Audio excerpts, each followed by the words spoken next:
Hello, class. For my speech, I chose an individual who changed sports as we know them today. Present day sports have been shaped and molded by past athletes. Could you imagine what the state of your favorite sport would be in if African Americans were prohibited from participation? Inclusion has been a hallmark of today's athletic culture. Your work ethic, dedication, and commitment are all equalizers. Today, it does not matter your race or ethnicity or social economic background. If you can perform in your chosen sport and work within the dynamics of the team, you are included. We have many pioneering athletes to thank for this. At the forefront of the movement was a baseball player named Jackie Robinson. Jackie was born in Georgia in 1919. He moved to Pasadena in 1920 with his mother and 4 siblings. Jackie went on to attend Pasadena Junior College and played baseball, football, and track. After his brother was killed in a motorcycle accident, he decided to enroll in UCLA.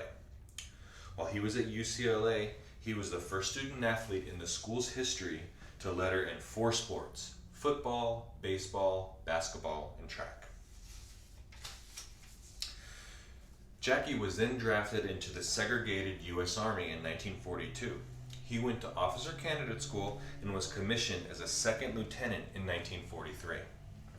While serving the country as an officer, Jackie experienced an incident of racism that would fan the flames of his passion for racial equality.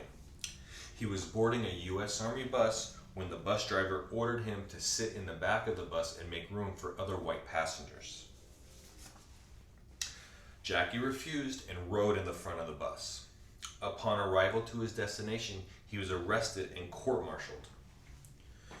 His current commander even refused to pursue the charges against Jackie Robinson, so the Army had Jackie transferred to a unit with a commander who agreed to pursue the charges. These charges included some frivolous counts, including drunk in public, when it was common knowledge that Jackie Robinson didn't drink alcohol. Jackie was ultimately vindicated in his court-martial trial and was cleared on all counts. He was subsequently honorably discharged from the U.S. Army in 1944. After his time in the Army, he began playing baseball in the African American League for a salary of $400 a month. While he was playing in the African American League, he was scouted by a man who shared his vision of equality and integration of athletics.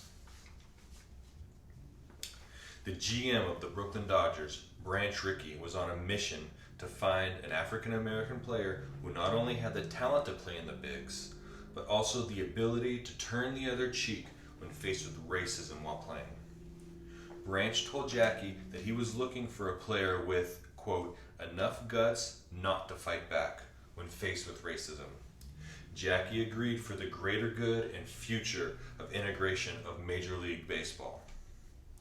Branch signed Jackie to a major league contract, and Jackie made his debut April 15, 1947.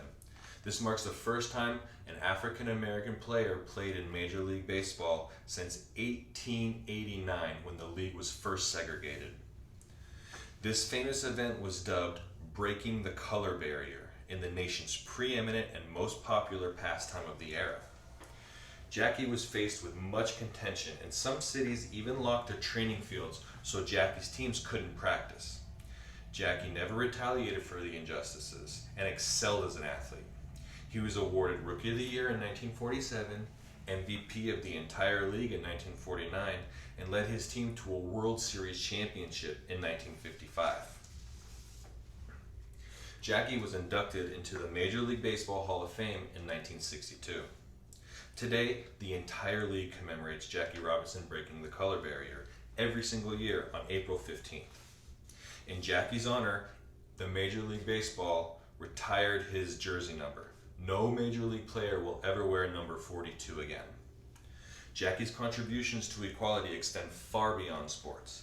The 44th president, President Barack Obama, was quoted, "There's a direct line between Jackie Robinson and me." From Jackie Robinson's humble beginnings in Georgia and Pasadena to his career as an Army officer and eventual pro baseball player, he became a trailblazer in America's fight for civil rights. Jackie Robinson's ability to turn the other cheek set an example for all Americans. This is why I chose Mr. Robinson for my speech.